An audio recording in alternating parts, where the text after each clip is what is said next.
Welcome to this Tango tutorial. Today we'll be discussing completing a condition assessment task. To enter a condition assessment task, begin by clicking the notepad icon. Once the next screen is fully loaded, you will notice there are many options. We will start with the work order option at the top. If your company uses a CMMS software, users can manually enter work order numbers from the CMMS program to connect the task with the associated work order number in the CMMS software. This is optional, and we will cover this in more detail in a later tutorial video. The next item is the filter indicator in orange, above the task list.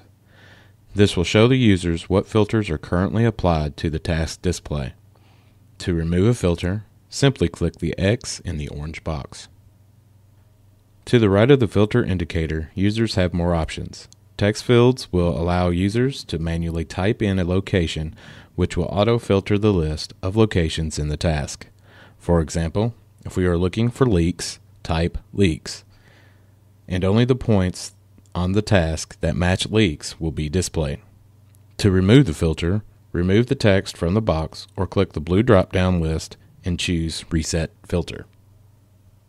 Next is the All and To Do button options. By clicking All, the list will display all the points in the task, whether they are assessed or not. The To Do button will filter the list by only the task points that have not been measured.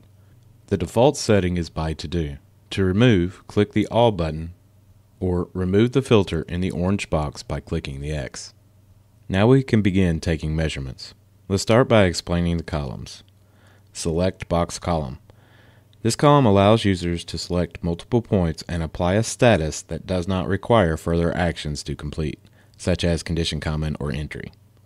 By clicking the menu button at the top of the column, users have more options, such as select all visible points, clear selected checkboxes, allows the users to set the status of the selected points, or clear the status of selected points if they have already been measured.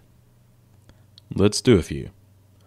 Once I have checked the desired boxes, click the menu button and select Measured, no problem, nothing to report. All points that I selected will be measured and removed from the list if the To Do filter is on. To remove these, click the All button, select the points, click the menu button, and select Clear Current Assessment States. The next column is the Unit column. The list will default to alphabetical on the unit column indicated by the AZ icon, unless the user changes it. Change the order of the column by clicking Unit or the AZ indicator if it is present.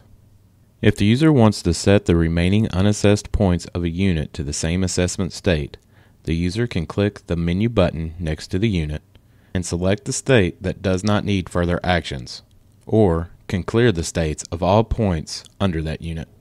The function in the Asset column works the same as the Unit column. Click the Asset text to sort by the asset. Click again to reorder. Click the menu button next to the asset to set the states for the remaining points of all like assets.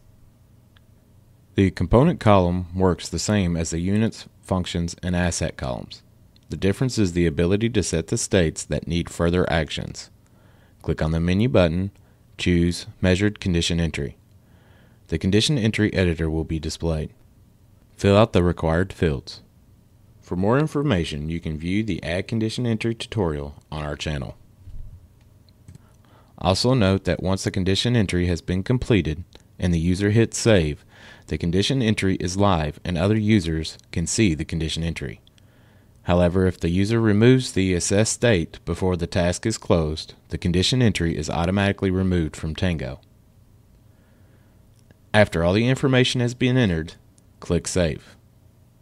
To cancel the condition entry, scroll to the top and click the Cancel button.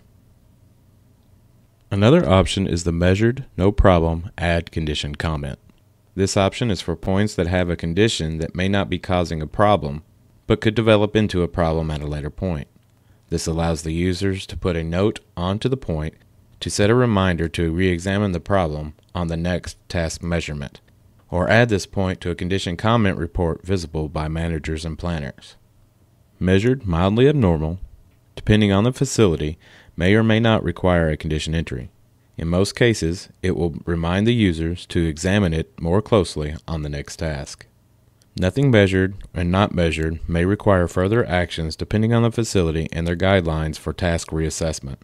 If the point is not measured, a reassessment task can be created to revisit these points before the next scheduled task. Check with your supervisor to learn more.